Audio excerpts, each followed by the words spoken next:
Hola, buenas tardes a todos y primeramente agradecerles por asistir esta tarde de miércoles. Les doy la bienvenida a este que será nuestro primer encuentro de una serie a la cual estamos llamando Intercambio de Voces, el cual es un espacio creado para generar un intercambio entre los profesionales de salud para que puedan hablar sobre sus experiencias y desafíos en cada uno de las instituciones en diferentes países, ¿no? Nuestra serie va a contar de diferentes encuentros. En cada uno, pues, estaremos convocando a diferentes profesionales de los países en donde nosotros tenemos, digamos, de la región, ya sea Argentina, Uruguay, Paraguay y Bolivia.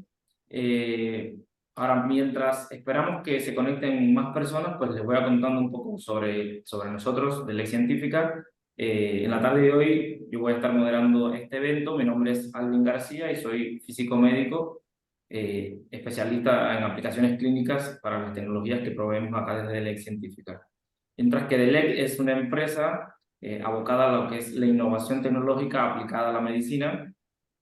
Somos distribuidores de reconocidas empresas internacionales, y juntos a ellos y con el común objetivo, lo que nos proponemos es trabajar bien cercanos a nuestros usuarios en la región para desarrollar proyectos innovadores y diferenciadores que puedan, pues, aumentar y mejorar la calidad de atención a los pacientes.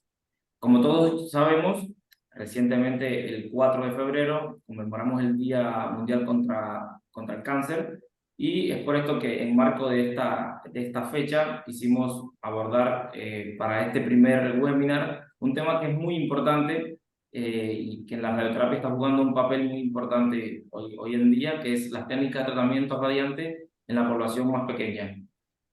Por eso es que hoy en día vamos a conversar sobre las técnicas de tratamiento en cáncer pediátrico.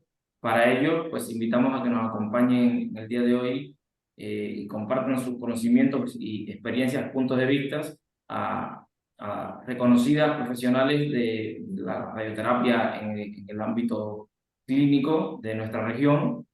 Eh, para ellos tenemos invitada a la doctora Natalia Pinto, de Argentina, la doctora Lilan Zamuriano, que está con un contratiempo, esperemos se nos pueda incorporarse en la reunión, y la doctora Luján Guerrero desde Uruguay. Bueno, muchas gracias por aceptar nuestra invitación, les doy la bienvenida y gracias por participar en este evento.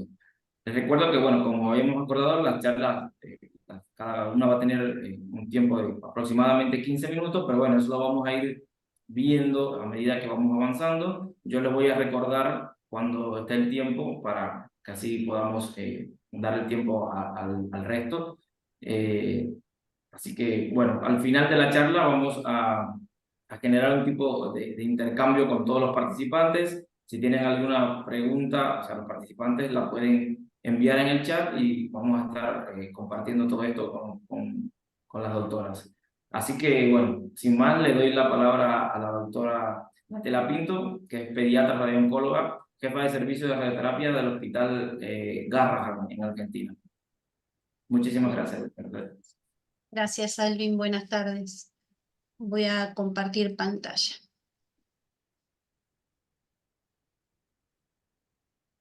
Ahí, Se ve perfecto. ¿sí? Sí, sí, si lo puede agrandar.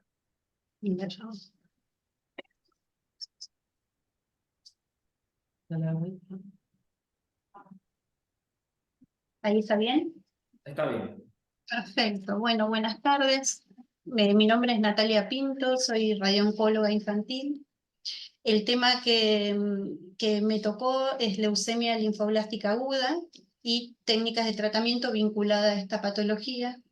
Me pareció oportuno esta patología porque es la más frecuente en pediatría junto con los tumores del sistema nervioso central, con lo cual es un buen disparador para empezar a hablar. La primera pregunta que me parece importante formularse para después terminar hablando de las distintas técnicas es: ¿o cuáles son las opciones de tratamiento estándar para la terapia dirigida al sistema nervioso central? Estas son quimioterapia intratecal, quimioterapia sistémica y radioterapia craneal. Sin embargo, la proporción de pacientes que reciben radioterapia craneal ha disminuido y va a ir disminuyendo significativamente con el tiempo. Aproximadamente los pacientes que presentan compromiso del sistema nervioso central son un 3% y los que reciben radioterapia craneana profiláctica es un 2%. Pero existen dos líneas muy claras y muy antagónicas en el tratamiento de la leucemia, y es que un grupo administra radioterapia craneana y otro grupo no administra radioterapia craneana a ningún paciente. En una línea de tiempo, uno fue viendo con el transcurso de los años que de complejizar las técnicas o ir de técnicas a la inversa, ir de técnicas más simples hasta las más actuales, más complejas también, eso fue acompañado de la disminución de la dosis que se emplea en la actualidad. Habíamos empezado con un 2D, un cráneo raquis 2D, se administraba radioterapia al raquis, no se obtuvo beneficio ni sobrevida mejorada. Se pasó a un 3D, donde se irradia cráneo solo, luego se moduló LAS con intensidad modulada, y en la actualidad ya tenemos el 100% de los pacientes con leucemia tratados con técnicas de terapia narco y con una dosis concreta mucho menor de 1260 centígrados. ¿Quiénes no irradian el cráneo? En la terapia total 16 de Sanju no irradia cráneo, no hace radioterapia craneana, pero simplemente porque aumenta la dosis de LEASA. Entonces esos pacientes que tienen mayor riesgo de recaída del sistema nervioso central van a tener mayores dosis de quimioterapia intratecal y sistémica. Logran una muy buena sobrevida a los 5 años y se manejan dentro de este protocolo. Pero los que sí usamos radioterapia craneana para el tratamiento de la leucemia y que empleamos el protocolo ALIC-BFM, en la actualidad nosotros en el hospital usamos el 2022, que es un protocolo muy nuevito que se empezó a usar el año pasado, que es la actualización del ALIC anterior, BFM 2016. Este protocolo sí hace énfasis en utilizar radioterapia craneana, profiláctica, en pacientes que tienen estatus 1-2 del sistema nervioso central o en aquellos que tenían el LATE con más de 100.000 blancos. La dosis es de 1260 centígrados con una fracción diaria de 180. Hace mucho énfasis en que siempre el paciente tiene que tener más de 4 años para recibir los 1260 centígrados, y el timing, que es la administración o el tiempo del radiante, sería el finalizar el protocolo 2. La radioterapia craneal terapéutica, que es aquellos pacientes que tienen sistema nervioso positivo o un estatus 3 del sistema nervioso central, van a recibir radioterapia craneal terapéutica o tratante. De vuelta, tienen que tener mayor de 4 años de edad y van a recibir llamativamente 1260 centígrados. Y acá esta es la principal diferencia con el protocolo anterior, que le baja la dosis aún teniendo compromiso del sistema nervioso central. Y lo realizan en el mismo tiempo radiante. Entonces, en el cuadro se ve como muy claro esto, que lo divide principalmente en dos grupos, mayores y menores de 4 años. Entonces, la edad marca como una variable de análisis importante en los pacientes. Y después que homogeneiza la dosis, todos los pacientes, tengan o no tengan compromiso del sistema nervioso central, sean estatus 1, 2 o 3, van a recibir la misma dosis. O sea que nuevamente vemos esta tendencia a bajar la dosis. ¿Quiénes no van a recibir radioterapia? Menores de 1 año, o aquel paciente que tenga un trastorno grave del sistema nervioso central, no leucémico, o un trastorno psiconeurológico, o que tenga una leucocefalopatía crónica secundaria a metotrexato, alteraciones vasculares, hemorragias, o que esté cursando una infección activa del sistema nervioso central. Algunos síndromes vinculados a fragilidad cromosómica o inestabilidad del ADN, el síndrome de Gorlin, que es el carcinoma vasocelular nevoide. Esto está todo descrito en el protocolo, las contraindicaciones absolutas del tratamiento radiante. Pero ahora vamos un poco a lo que nos gusta a nosotros, que es como la parte del tratamiento en sí. Una vez que ya sabemos qué le tenemos que hacer, a quién y cuál va a ser la dosis, la inmovilización forma parte de acompañar a querer mejorar la técnica. Uno no puede mejorar una técnica, no puede innovar en nuevas planificaciones y no establece una clara inmovilización para tener una muy buena repetibilidad, ya que estamos hablando de técnicas más avanzadas y de terapias en arcos, donde es un punto crítico. Nosotros usamos en nuestro hospital máscaras termoplásticas con 3 puntos de sujeción, con una ligera extensión de la cabeza, nos facilita y nos favorece la planificación para cuidar los órganos a riesgo, que ahora los vamos a ver, y logramos una ligera hiperextensión usando una línea que es meatonasogeniana, que la vemos con el láser. Una vez que el paciente tiene la línea meatonasogeniana con el láser en horizontal, ahí se les confecciona la máscara de inmovilización. Una vez que se hace la máscara, se hace la tomografía de planificación, tenemos que establecer el CTB y el PTB adecuado para esta patología y lo hacemos siguiendo las guías internacionales que establecen que tiene que quedar irradiado dentro de mi CTB las leptomeninges. En esta guía hablan de 2/3 posteriores del globo ocular, pero ahora vamos a ver que le podemos dar una mejora a este 2/3 posteriores del globo ocular, porque lo que sería nuestro endpoint es la retina, básicamente o claramente, la plataforma cribiforme, la fosa temporal media y el borde inferior de C2, que ese se ve siempre. Entonces, en un corte axial del cráneo, de cerebro, lo que vemos es un CTB que en la parte de las órbitas, la retina queda incluida, la plataforma cribiforme queda incluida y todo un CTB homogéneo de cráneo. A eso le damos una expansión de PTB, marcamos cristalinos, PRB de cristalino e hipocampo. ¿Cuáles son los órganos críticos entonces de esta planificación? Bueno, el cristalino, el PRB de cristalino y el hipocampo. ¿Cómo marcamos el hipocampo? Con el contouring, con el RTGO 0933 para marcación del hipocampo de uso internacional, que es una guía muy amigable, fácil de usar, que establece bien claramente los lineamientos para marcar, que el hipocampo no es un área bastante sencilla porque tiene como una vuelta que hace que no sea tan fácil de ser marcado, pero que con esta guía va muy fácil, es muy buena. Una vez que tenemos delimitado nuestra planificación, nuestra área de marcado, el contouring de esta planificación, pasa al área de física.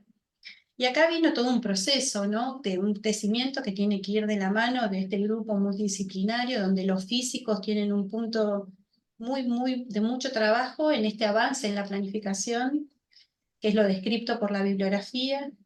Nosotros, después de ir y venir en cuanto a las planificaciones, evaluarlas y ver riesgo-beneficio, adaptarnos a la bibliografía y cumplir todos los criterios que queremos cumplir, en el proceso nuestro de cráneo nos quedaron definidos en la planificación 3 arcos completos, 2 con colimador acero y uno acá, no puedo ver, 2 con colimador acero, 1 con colimador a 90, siempre mantiene el mismo isocentro y el tamaño de campo de cada uno se adapta para optimizar la cobertura de la CMLC. Este tercer arco de estos, habíamos empezado con 2 arcos, después se le agregó un tercer arco que optimizaba la región anterior y que optimizaba la dosis media de cristalino, cubría bien la plataforma cribiforme y hacía una buena cobertura de todo el PTB. Y las planificaciones nos fueron quedando de esta manera, donde se puede ver que se protege la región anterior, que se protege el hipocampo y que se logra una buena homogeneidad de la dosis.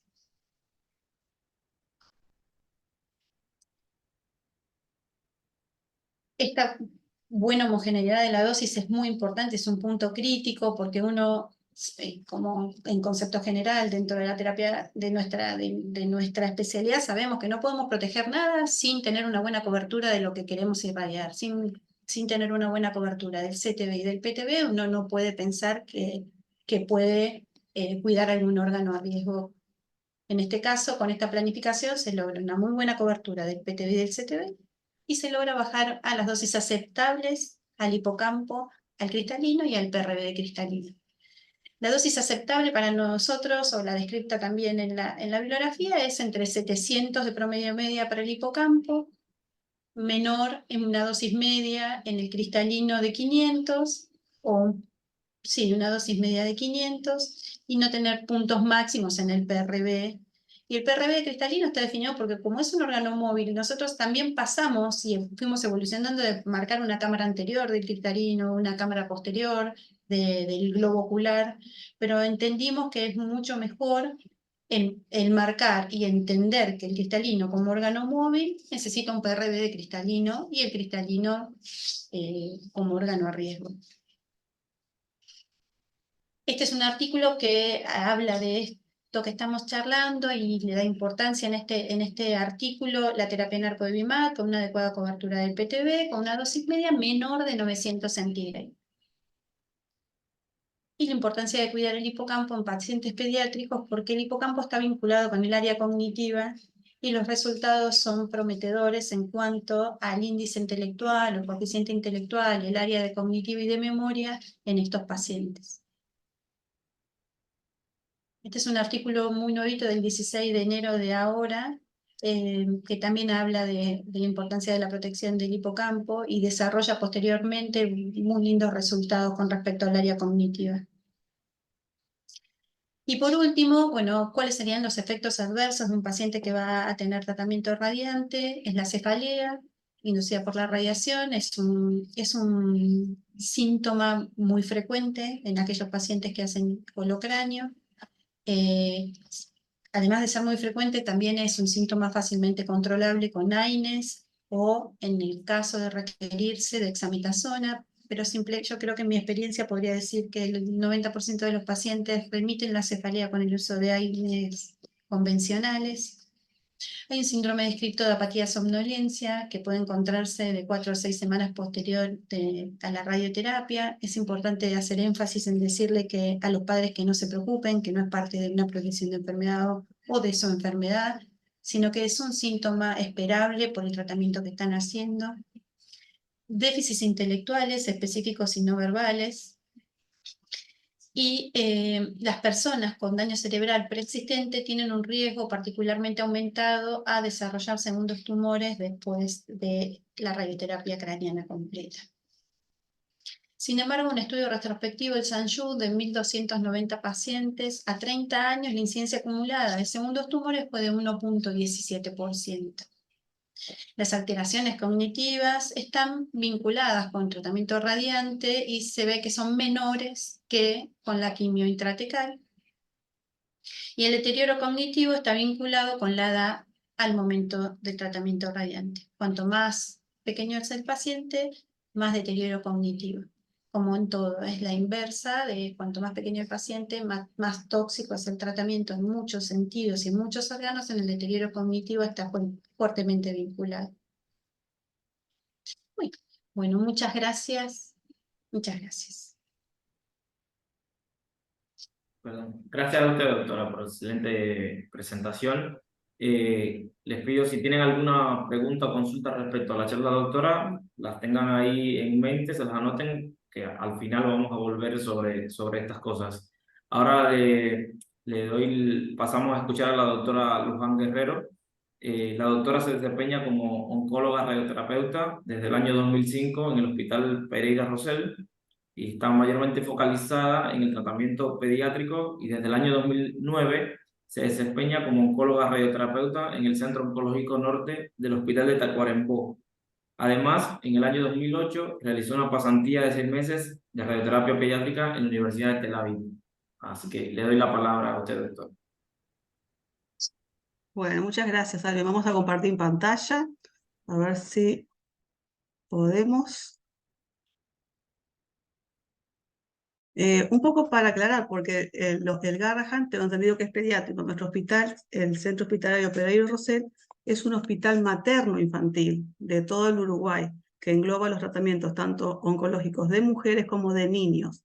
Y nosotros la parte de niños, la parte de quimio, todos los protocolos los realiza la Fundación Pérez Escremini, de la cual nosotros seríamos el brazo radiante de esa fundación. Se trabaja siempre, por lo tanto, dentro de un equipo multidisciplinario donde ellos son los que nos envían los pacientes.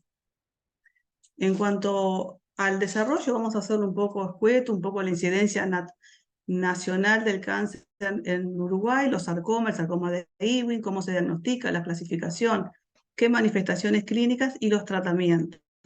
Obviamente, como dijo Natalia, en primer lugar lo tienen las leucemias.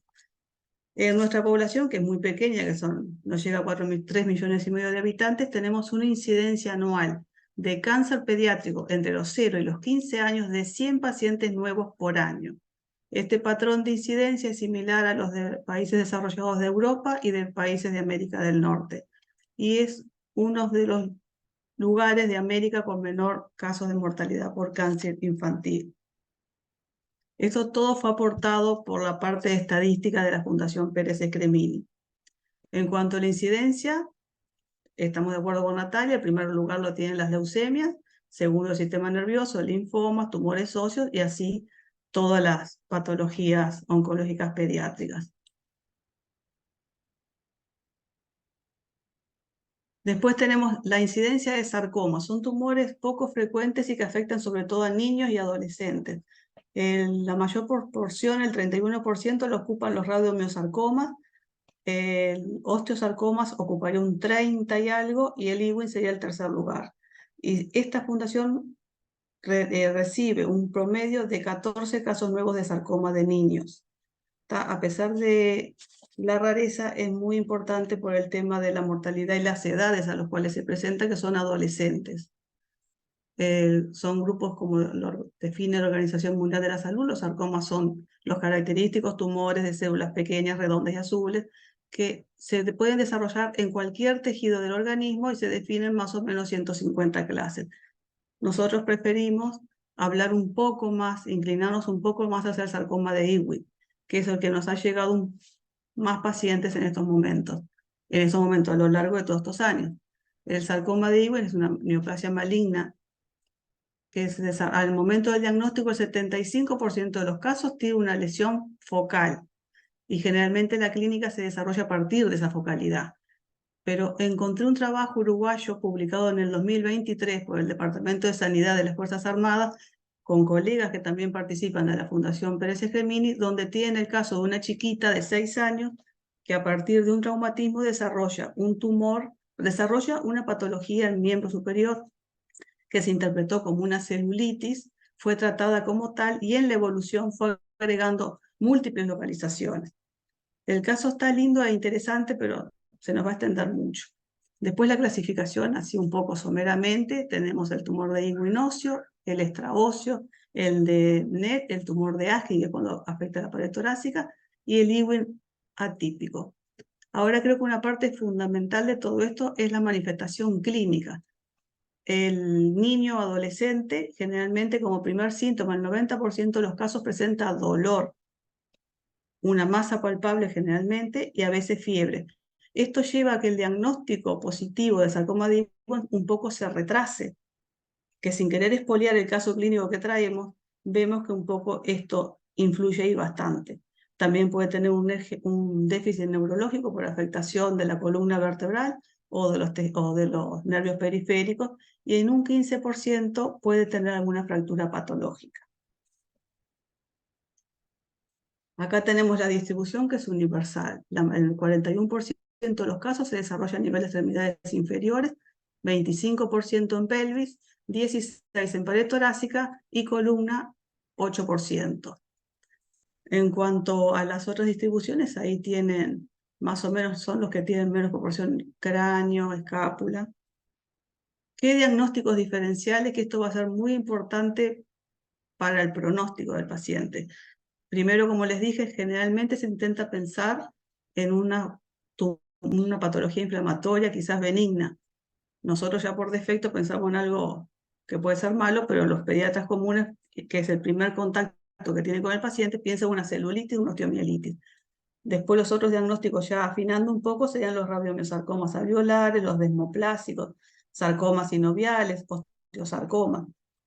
Pero lo importante es llegar a ese diagnóstico lo antes posible. Para eso precisamos una correcta semiología, una buena historia clínica y un diagnóstico histopatológico. Una primera aproximación puede ser con la radiografía. Después tenemos que estadificarlo con signos que de repente hay que tener un poco el ojo acostumbrado a ver las lesiones porque no son características, no es una fractura, es un periósteo que está alterado, es una medular que está un poco rara si la miramos bien y hay edema de los tejidos circulantes. Hay que hacer una resonancia, una tomografía, un PET y hay que estadificarlo a nivel general. Hematología completa también, perdón.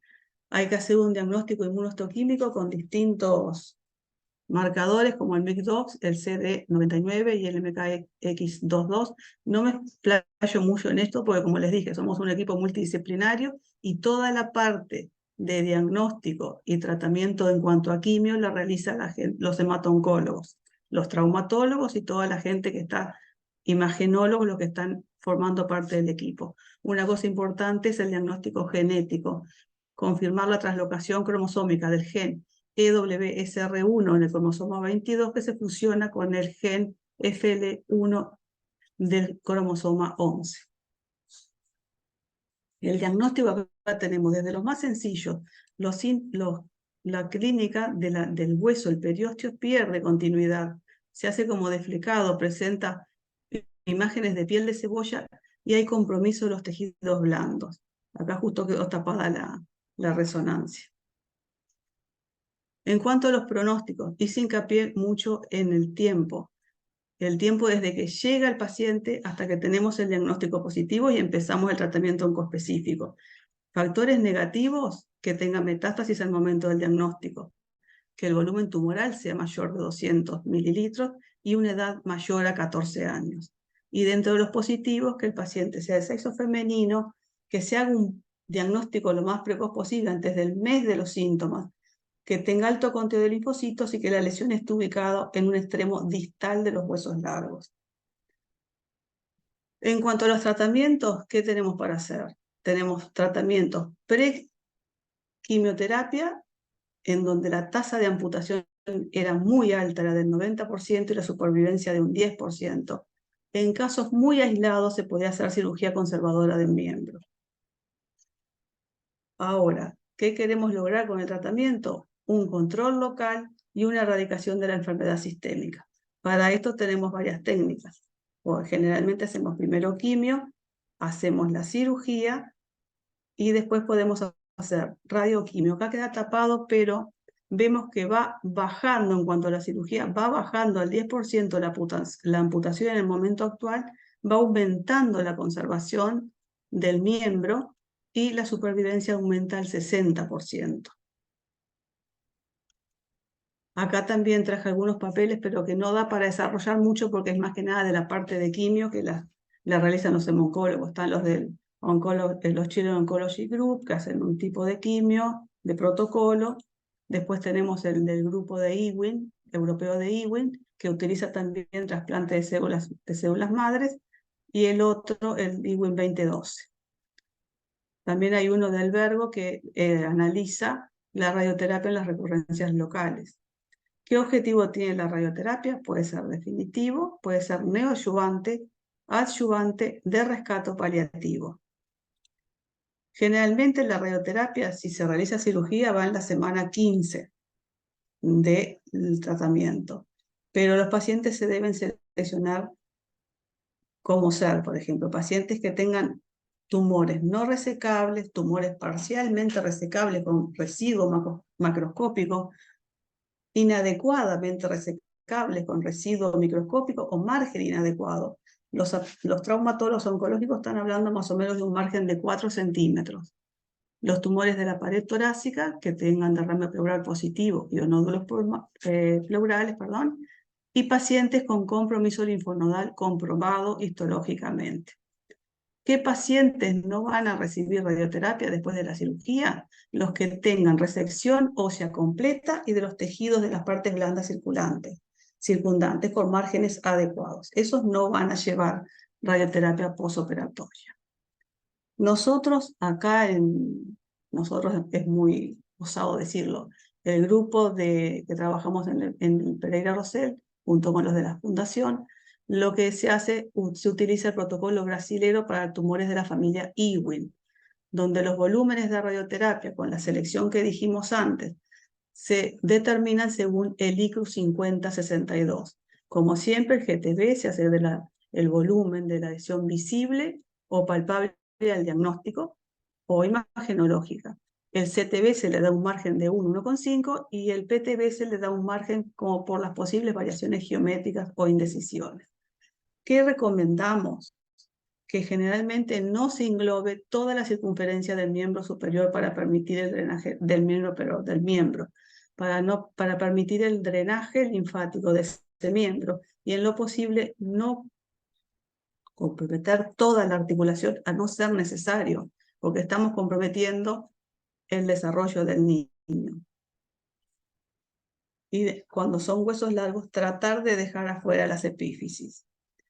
En cuanto a los protocolos, hay varios. El punto de prescripción siempre es con el ICRU 5062 y las técnicas que permite, la energía que permite este protocolo brasilero va desde un cobalto, un poco antiguo, pero un cobalto al fin, hay centros que todavía lo tienen, técnicas con acelerador desde 4 MeV hasta 20 MeV, y las técnicas que se utilizan son 3D conformada y MRT, bitmap o protonterapia. No voy a hablar ni de IMRT ni de bitmap, mucho menos de protonterapia, porque nuestro centro todavía está en el recambio de equipamiento. Tenemos un UNIC que pronto se va a poner en funcionamiento, pero por ahora mantenemos un acelerador, un CLINA. Hago esa salvedad porque no es que no sepamos que podemos usarlo, no lo tenemos. La uniformidad de dosis se acepta entre 95 y 110 y las dosis fracción van de 1,8 Gray 5 días por semana en emitoras 1,5 por fracción. Los grandes volúmenes a veces para que toleren mejor se baja a 1,5. Si el paciente tiene en la pieza operatoria respuesta completa a la quimio, las dosis pueden ser de 45 y un bus de 540 llegando a 5040. Tumores irresecables o con márgenes con residuos macroscópicos, se realiza un bus de 1080 llegando a un total de 5580. El cuerpo vertebral tratamos de que no exceda los 4500. En cuanto a cómo lo hacemos, bueno, tratamos de que sea la posición supina. Generalmente contamos con elementos de fijación como back fix o alguno más artesanal, pero siempre tratamos de que el paciente esté fijo para poder reproducir todos los días el tratamiento. Las dosis de tolerancia para la médula 45 Gray, la dosis máxima para el 50% del volumen cardíaco que no exceda los 30,6 Gray, y el hígado una dosis que el 50% no exceda en los 30. Ambos pulmones no deben recibir más de 15 y las dosis en el intestino no ser mayor de 45. Hay un criterio de suspensión y es cuando los neutrófilos están por debajo de 750, las plaquetas por debajo de 75.000 y la hemoglobina por debajo de 10. Suspendemos tratamiento siempre en comunicación con los hemato-oncólogos. Se repone el niño o adolescente y cuando los valores hematológicos vuelven a lo normal por lo menos permitido para seguir tratándolo, retoma el tratamiento. Por lo tanto, el control hematológico lo realizamos en forma semanal. Traje un caso clínico que también la doctora Ferrera, que está escuchando, lo conoce. Es un paciente de sexo masculino de 19 años en su momento del diagnóstico, procedente del medio rural. Él trabajaba en el campo manejando un tractor y haciendo todas las tareas rurales. En octubre del 2019 comienza con un dolor el miembro inferior izquierdo, se realizó tratamiento sintomático, no mejoró, consultó en noviembre del 2019 en el Instituto de Traumatología y ahí le realizan el diagnóstico de Ewing. Síntoma empieza en octubre. En diciembre de 2019 pasa a la Fundación Pérez Escremini por ser una patología oncológica y ellos tienen más experiencia y comienza el protocolo brasilero. Se reestadifica, se valora respuesta al tratamiento de quimio y el 26 de marzo se realiza una cirugía conservadora de miembro con artroplastia tumoral y resección oncológica. Este chico, la pieza mostró un 30% de tumor viable. Continúa con quimio y está en off hasta el 4 de diciembre, desde el 4, perdón, de diciembre del 19. En febrero del 22 comienza de nuevo con dolor en miembro inferior y por resonancia se diagnostica una recaída local de fémur izquierdo, ilíaco y ganglionar.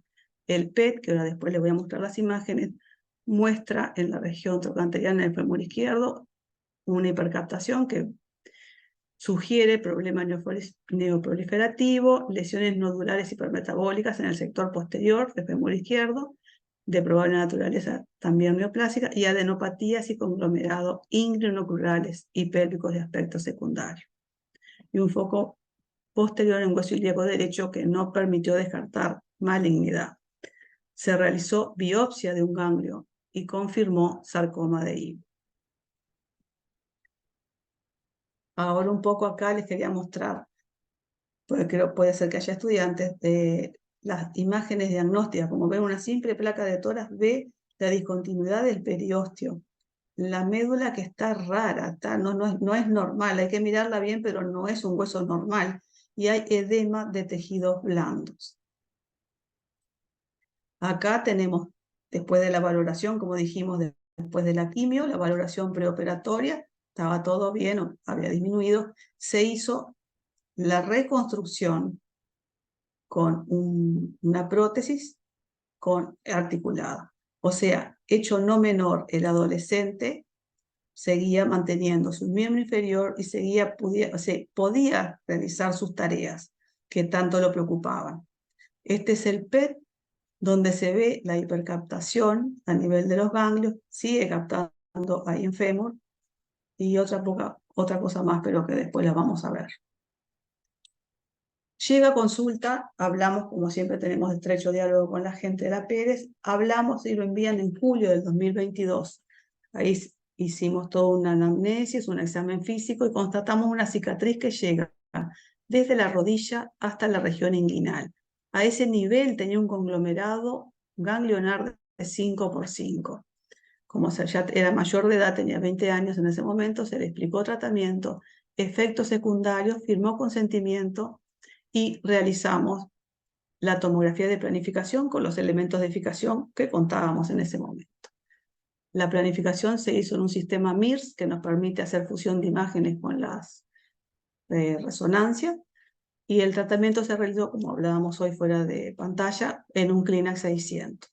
Se planteó una radioterapia conformada 3D con bloques de Cerroven personalizados y se realizó una dosimetría en vivo con diodos. La dosis que llegó fue de 4.500 con una dosis fracción de 180 días. La tolerancia fue regular de la parte hematológica y los controles, como siempre, que son un poco regla del servicio, realizarlos semanalmente. Esta es la imagen como desde las. Acá tenemos, no se ve acá justo por esto, pero el histograma cubre bien, no sé si los puedo correr, sí los puedo correr.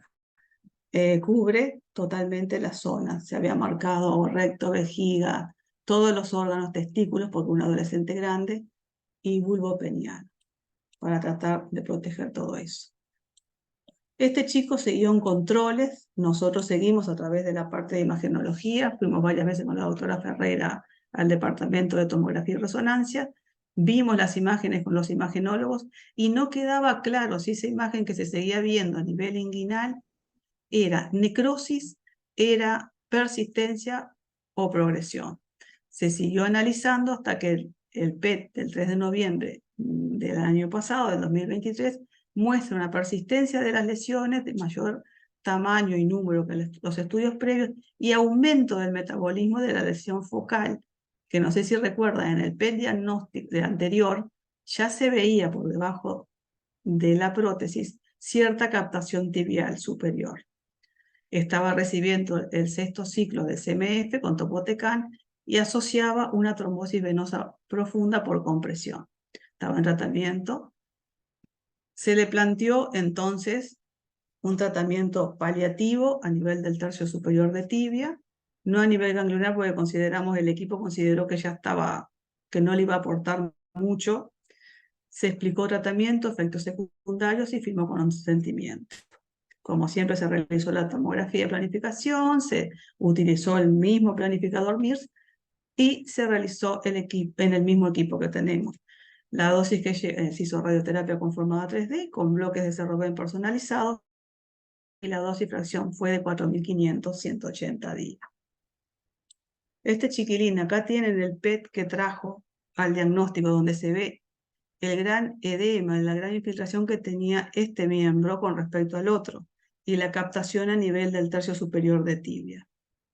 Obviamente, el chico, aparte de ser amoroso y que tenemos confianza y que lo vemos todos los días porque el servicio nuestro trabaja teniendo siempre un médico presente durante la aplicación, como forma de tener un lazo más estrecho con la familia y con el paciente, y como una forma de contenerlo.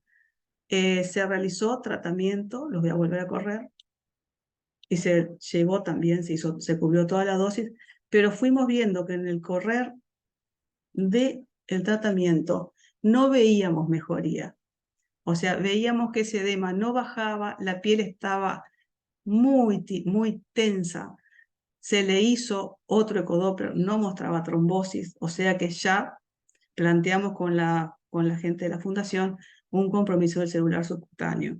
Es bastante feo en el sentido de que mueve tenerle que decir a un chiquilín de 20 años que el tratamiento es paliativo, que no se puede seguir haciendo más porque estamos viendo que no hay mucha respuesta.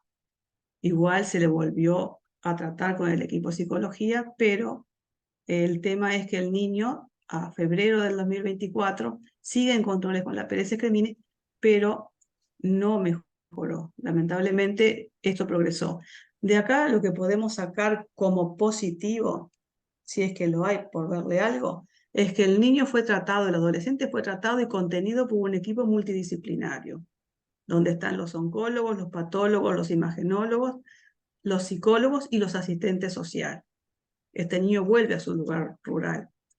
Los seguimos viendo cada tanto, están cuidados paliativos y lo fundamental es que él pudo preservar, a pesar de todo, su tan valioso miembro inferior. No tuvo el mismo final con una amputación. Ahora está con la pierna y bueno, tan paliativos, veremos a ver qué pasa con él. Lamentablemente no va a ser muy positivo todo, pero es lo que tenemos. Hay que ver también lo que demoró entre que le empezó el dolor en la pierna hasta que llegó a empezar la quimioterapia. Por eso les explico más que nada a los jóvenes que es fundamental poner el ojo en eso y consultar. Consultar entre todos podemos ayudarnos y sacar más adelante a estos pacientes. ¿Está? Así que bueno, esperemos que ahora con el equipo, cuando podamos habilitar el equipo nuevo, podamos ofrecerles nuevos horizontes a estos chiquilines y que pasen mejor. ¿Está? Muchas gracias. No sé si les puedo aportar en algo, alguna pregunta. Les hablé con sinceridad. Es el equipo que tenemos funcionando ahora, lo que no quiere decir que hagamos todos los esfuerzos por tener lo mejor posible. Sabemos que tenemos que tener más cosas y estamos en camino a ponerlas en marcha, que son el funcionamiento del UNIC. Sí, excelente, doctora. Muchas gracias por su presentación y bueno, por traer acá la presentación este lado humano que sabemos que, como usted dice, es muy importante el acompañamiento al paciente, sobre todo en los pacientes pediátricos. Por lo cual la presentación... Perdón, Alvin, no me quería olvidar de una cosa.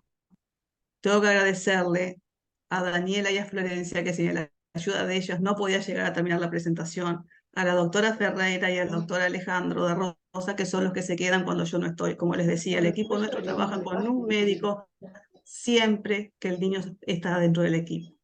Más que nada como contención, adentro del niño y afuera de los padres. Ahí la cara me decía que él se notaba más como hinchado. Porque la polla le calzaba perfecto. Ahí está. Sí, doctora, bueno, como le decía, muchas gracias y por traernos No, gracias a ustedes. toda su experiencia, ¿no? También le agradecerle a la doctora Pinto también por bueno, compartir sus experiencias y los desafíos que tienen día a día en el tratamiento de cáncer pediátrico. les comento, la doctora Lilian Zamburiano ha tenido un inconveniente de último momento, con lo cual no va a poder participar en el evento como teníamos planificado. Pero bueno, ahora les pido a todos que si quieren abran sus cámaras, sus micrófonos y comencemos un intercambio si tienen alguna pregunta. Yo ya me llegó aquí una consulta, bueno, me llegaron varias, pero quería ver, tengo una primera que es para la doctora Pinto. eh, Como fue la primera que expuso, bueno, fue la primera pregunta que nos llegó y es, ¿me está escuchando la doctora? Sí, perfecto. Vale. Eh, la pregunta es si tienen alguna experiencia con TBI para tratamiento de leucemia linfoblástica aguda. Sí, pero experiencia, nosotros hacemos TBI, hacemos una técnica que es con protección pulmonar, con la incidencia del ACE anteroposterior y protección pulmonar con un campo extendido que generalmente abarca toda la dimensión y la longitud del paciente. Eh, Tenemos promedio 20 TBI por año, 25, depende del año. Es un número alto porque es más 2 pacientes por mes, con lo cual es un flujo bastante alto. Sí, la verdad es que somos centro de derivación, entonces los pacientes que hacen trasplante de médula en determinados hospitales, no solamente en el nuestro, vienen a recibir el acondicionamiento con irradiación corporal total acá. Eh, y sí, y ocupa mucho tiempo de búnker el paciente con irradiación corporal, así que sí, más o menos tenemos promedio 2 por mes, entre 1 y Excelente. Excelente. ¿Y cómo lo hacen en la técnica con DFS extendida o lo hacen con... campo extendido, con protección pulmonar con bloque de Cerroven. Se le hace al paciente la imagen antes de comenzar con placas digitales. Se corrobora que tenga una adecuada protección en base al dibujo pulmonar establecido con la marcación. Y la dosis media del pulmón aproximadamente nos queda entre 700 800 centigrade para una dosis de prescripción de 1200 400 centigrade día en 3 días, hiperfraccionado con un intervalo de dosis de 6 horas. Excelente, excelente. Gracias por los comentarios. Acá tengo, bueno, más que una pregunta, es un comentario que dice, buenas tardes, quería felicitarlas por la excelente exposición. Si por favor pudieran mandar los correos de las ponentes para mantener el contacto. Si pueden escribir en el chat sus mails, así los participantes pueden tomarlo y bueno, escribir después y mantener la comunicación como piden acá. Luego tenía una consulta para la doctora Guerrero, que dice qué factores de riesgo pueden estar asociados a la generación de sarcomas. Factores de riesgo, no, en este momento no recuerdo, o sea, lo que te digo, porque ya el diagnóstico más que nada es la translocación genética, no sé qué factores de riesgo puedes tener para que eso tendría que preguntárselo más a la parte del equipo nuestro que se dedica a la parte de quimio y de radioterapia y la parte genética, que yo estoy en un Claro, sector que se dedica a esos diagnósticos. claro, claro, claro, sí, sí. No sé Sí, si Natalia totalmente. sabe, ¿sabes, Natalia? No, por ahí me quedaba pensando, Luján, que en este paciente puntualmente, en el primer tiempo, cuando él tuvo el diagnóstico que tenía una viabilidad celular de mayor del 30%, si bien el protocolo brasilero, que es el sudamericano, que es el que usamos nosotros Sí, también, es el muy del parecido a Galo. la línea COG, es la modificación del COG, pero bueno, es el protocolo sudamericano de sarcoma de Ewing. No contempla el porcentaje de necrosis en el protocolo, se empieza a pensar, porque Euro-Ewing sí. Entonces se empieza a pensar que un paciente que si bien tuvo una cirugía oncológica con buenos márgenes, con márgenes negativos, tiene que tener tratamiento radiante como consolidación local, además de la cirugía, por el porcentaje de necrosis y por la viabilidad celular. Por ahí empezar. Nosotros en nuestro comité de tumores sólidos se debate mucho individualmente, cada paciente, en donde se analizan las variables, por ejemplo, el volumen que usted también mencionó, más de 200 centímetros cúbicos, más de 8 centímetros, la edad, el sexo, la localización favorable, si tiene una localización favorable o desfavorable, que hablaría porque son pacientes que en la recaída son irrecuperables, entonces por ahí Sí. una buena consolidación local en un primer tiempo. Ellos viste que se ve que optaron por la rama de consolidarlo con quimio. Sí, sí. Aparte lo que no dije, sí que durante la radio lo que le sacan habitualmente o le bajan son las dosis de adramicina. Sí, exacto. No me Siempre. extendí en el protocolo las drogas porque es demasiado, pero sí, esa parte quizás la podemos, como aporte de esta jornada, avisarle, o sea, discutirlo con la gente de la fundación, de hacerle consolidación, no quedarnos solo con la parte que hacen ellos de quimio. Exacto, quizás ser como un poco más agresivo desde lo local, en la instancia local, y quizás también como así para rever o para pensar la dosis que nosotros lo hubiéramos subido a 5.580, pero eso no significa que nada, es que lo hubiéramos hecho 5.580 como para hacer un poco Sí, de así, es fácil hablar retrospectivo, pero y no teniendo el paciente claro. cerca, pero Aparte, viste, también es fácil hablar con el equipo que vos tenés, con el nuestro es más, nos manejamos con conformada, pero es más artesanal todavía. Esperá que empecemos con el Unique y después lo volvemos a discutir. bueno, sí, obvio. Sí, Sí.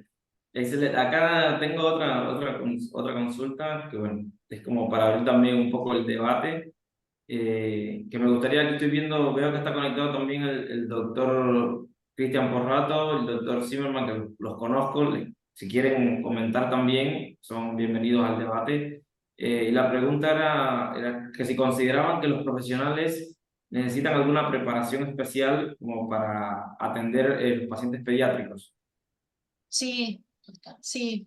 La empatía principalmente. No es un No, adulto además, enano, es un niño y tiene una familia atrás. Hay que ser muy empático. yo creo que la pediatría es otro libro, es otra Claro. patología, es otra incidencia, es otro análisis oncológico. Así como la presentación, la casuística, siempre digo lo mismo, o sea, para nosotros sistema nervioso central es patología primaria del sistema nervioso central y para el adulto sistema nervioso central es patología metastásica de un tumor primario que no es sistema nervioso central. Ya la patología misma habla, la incidencia, la presentación, el análisis y todo eso conlleva que el análisis posterior radiante es distinto. Quizás ahí se vuelve a unir un poco más la semejanza, porque empezamos a hablar de términos específicos físicos, quizás más con sinonimia con respecto a los adultos.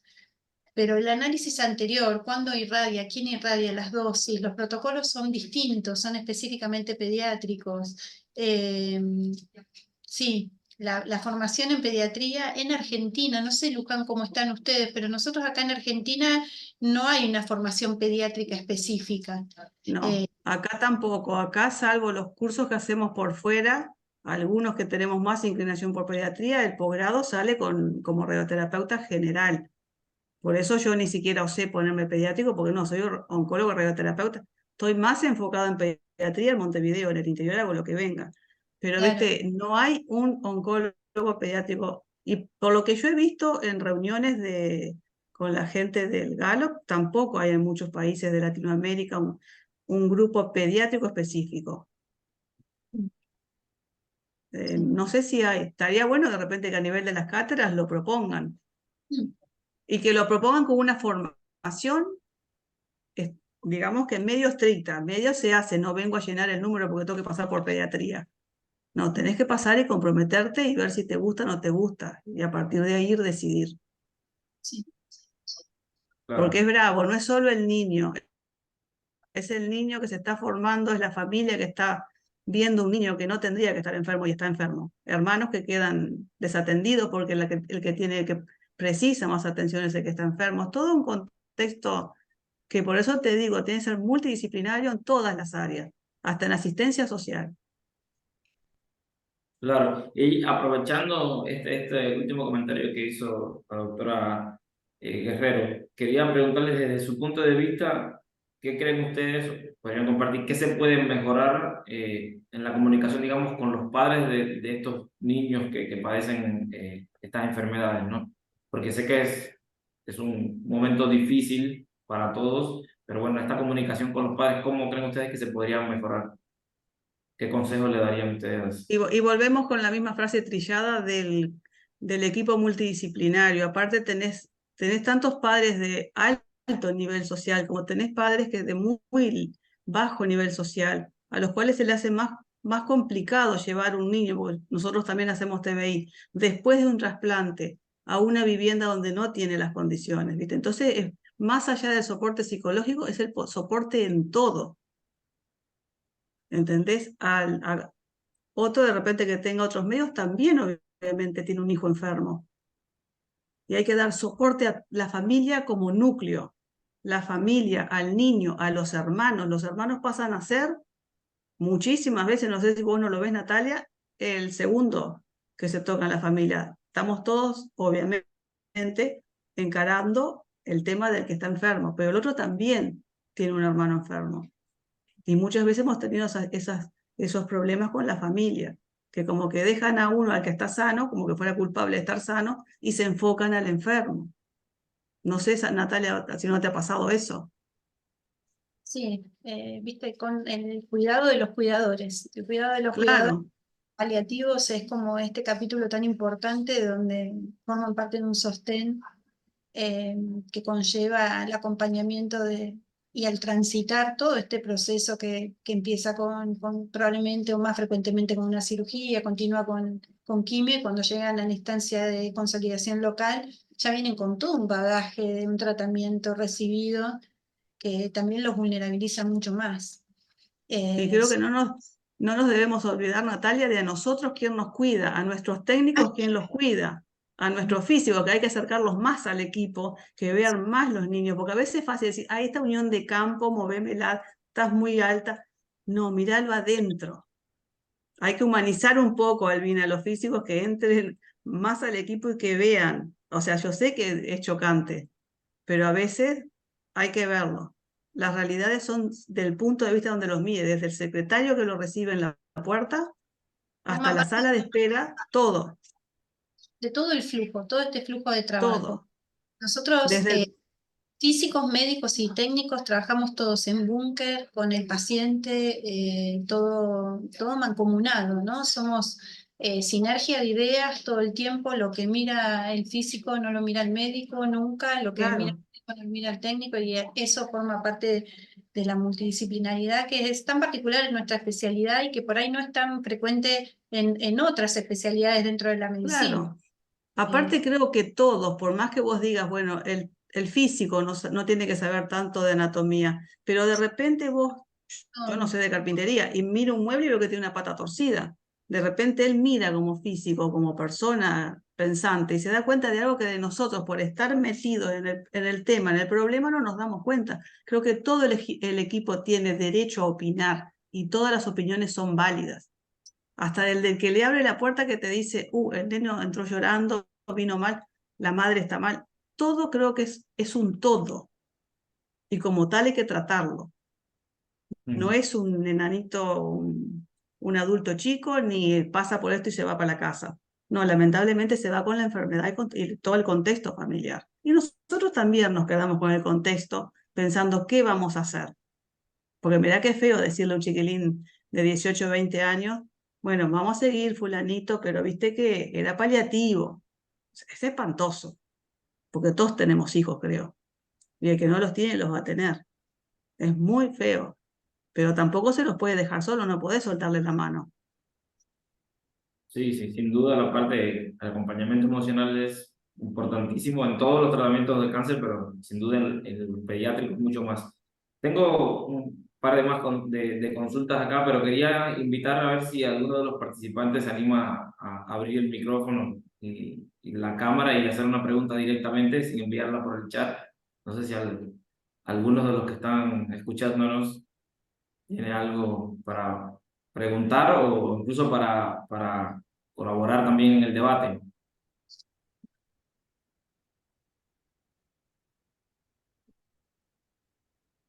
No veo que nadie, no veo que nadie Tan tímido. Valentina, Sí, están un poco tímidos. Bueno, para quitarle seguir quitando esa timidez, entonces tengo una pregunta más acá. dale Ah, bueno, Valentina, habla ahí algo. A mí va, apareció una, apareció una. ahí va, le doy la palabra, pues. No me pelees así. Bueno, Hola Natalia, ¿cómo estás? Hola, Valen, ¿cómo estás? Muy bien, ¿y vos? Bien, muy bien, me alegro mucho verte. Igualmente. No, la verdad que todo lo que estaban comentando de la contención del niño, la familia, eso básicamente, por más que sea una especialidad, valga la redundancia específica, eso te lo tiene que traer la parte humana que uno traiga, porque si no, estás, no se aprende en las facultades. Eso sin duda. El ponerse en el lugar del otro, el ayudar a pasar por esos momentos, no pasa por ahí, no pasa por un título específico, me parece. Y bueno, más allá de las diferencias tecnológicas, creo que lo que cabe destacar de todo esto es cómo se pueden llegar a hacer cosas que, más allá que en el caso específico que planteó Luján y no fue exitoso, logramos muy buenos resultados con los tratamientos que hacemos nosotros, ¿no? Con las herramientas que tenemos. Claro. Ahí, aprovechando eso que dice, tengo una consulta acá va sobre eso y bueno, la última consulta como para ya cerrar es justamente cuál es el lugar que ocupa la tecnología y bueno, las políticas de Estado en el acceso a equipos para brindar radioterapia avanzada digamos, a los pacientes pediátricos. ¿Qué creen ustedes? mira, la parte política no paso. Lo que sí te digo, ya te repetí, que tenemos un equipo para inaugurar. Nosotros, especialmente cuando nos llega un paciente pediátrico con una patología que vemos que no tenemos tecnología como para hacerlo correctamente, en 24 o 48 horas elevamos una nota y lo firmamos todos los que hacemos pediatría al director de la Pérez Scremini para que lo dirija el director. Y de ahí se deriva a la clínica privada, sea cual sea que cuenten con el equipamiento. No lo tenemos nosotros hoy en el público. Las clínicas privadas, muchas de ellas tienen el BITMAT, tienen la IMRT y lo pueden hacer. Y te digo que casi todos han tenido buenas respuestas. La dirección del hospital los ha derivado. Sí, se derivan sin problema y no ponen ningún tipo de obstáculo, se cubren los tratamientos de manera, lo que digamos que no podemos tratar y que sí se puede tratar en una clínica privada del país, se hace sin problema. Bueno, pero es excelente noticia saber eso, ¿no? Que el Estado acompaña a estas familias que no tienen acceso a estos recursos y bueno, como ustedes en el hospital quizás no puedan brindarle el mejor tipo de tratamiento, lo derivan sin problema y obtienen el mejor tratamiento. Sí, lo hemos visto en los últimos años con los meuloblastomas, por ejemplo, los hemos derivado a todos a las clínicas privadas porque Se sabemos hacen que bien más. tecnológicamente se ven beneficiados los pacientes. Entonces lo hacemos sistemáticamente. Y también hemos derivado radiomiosarcomas de órbita y todo eso. Y, También, sí. y En trabajamos el caso de también con los... adultos también se hace, no solo de Sí, niños. Yo he no, derivado pero pacientes para radiocirugía de cráneo y eso y también se hace. Desde ese punto de vista, el Estado como que acompaña. Por ahí no tanto comprando tecnología para el Estado propiamente dicho, pero sí no para el dejan los tratamiento. pacientes sin tratamiento. Y otra cosa que no nos podemos olvidar es del acompañamiento del servicio de anestesia pediátrica del hospital. Cuando los Sin niños por duda. alguna patología no pueden colaborar o son menores o no pueden, es como las TBI, como decía Natalia, hacemos TBI desde el 2012 y hay algunas que se hacen con anestesia porque el paciente no puede estar tanto rato quieto y no hay ningún problema. Siempre de una forma o de otra el anestesista aparece y el equipamiento aparece y se hace con el soporte de ellos. Sí, Creo que no es menor, son parte del equipo nuestro también. Yo creo que mira, con lo que decís, un puntapié muy importante es esto, no subestimar la anestesia de los pacientes, Si no se tiene anestesista o no se puede y el paciente no va a tener la inmovilización para obtener la repetibilidad, es un paciente que no puede realizarse en ese centro. Y después no subestimar la tecnología en el paciente pediátrico porque la sobrevida cada vez es mayor y entonces uno Claro, dejando muchas secuelas que pudieran ser evitadas. No todas, no tenemos que olvidarnos que es una herramienta agresiva y que el paciente va a tener su secuela y vamos a tener que controlar su calidad de vida o sus potenciales efectos adversos o secuelas que vayan presentando, pero no subestimar, hay que seguir insistiendo con mejorar la calidad de atención, las planificaciones, los tratamientos, porque el recurso humano va avanzando y vamos queriendo, pero nos tiene que acompañar el recurso tecnológico. Y desde nuestro lugar también estamos en un hospital público donde las limitaciones son bastantes, pero seguimos insistiendo y transmitiendo la importancia de tener tecnología para poder garantizar un buen tratamiento. Y eso hay que también educar a las personas que no terminan de entender qué es esta especialidad. Bueno, el compromiso es nuestro de hacerle y darle peso a esto. Bueno, Y el excelente. mejor, el mejor pago de esto es cuando encontrás a un chiquito y a la madre, que ni siquiera lo reconoces porque viene con pelo y ya creció, y reconoces a la madre. tal Ese es cual. el mejor pago que podés tener, porque no se paga con plata. Sin duda, sin duda. Bueno, una vez más me gustaría agradecerle por aceptar la invitación. Gracias a todos los asistentes también. Y bueno, los invitamos a seguir a Delec en las redes sociales. Este webinar fue grabado, después pronto va a estar disponible en nuestro canal de YouTube. Eh, Así que, bueno, ya las doctoras seguramente compartieron por chat Ay, su... no. ¿Qué pasó? Ahora lo comparte Joana, el mío. Claro, comparte su correo electrónico para que queden en Sí, contacto. Y bueno, en la pantalla tienen, bueno, no lo voy reproduciendo, pero normalmente yo seguramente comparto ahora el correo de Delec Científica también, para, bueno, perfecto. cualquier duda o inquietud que tengan también nos pueden consultar. Así que, bueno, un gusto haber compartido con ustedes esta tarde y que tengan una excelente jornada. Hasta Muchas luego. Bueno, muchas gracias. Un gracias. gusto también. Bueno. Nos vemos. Nos vemos.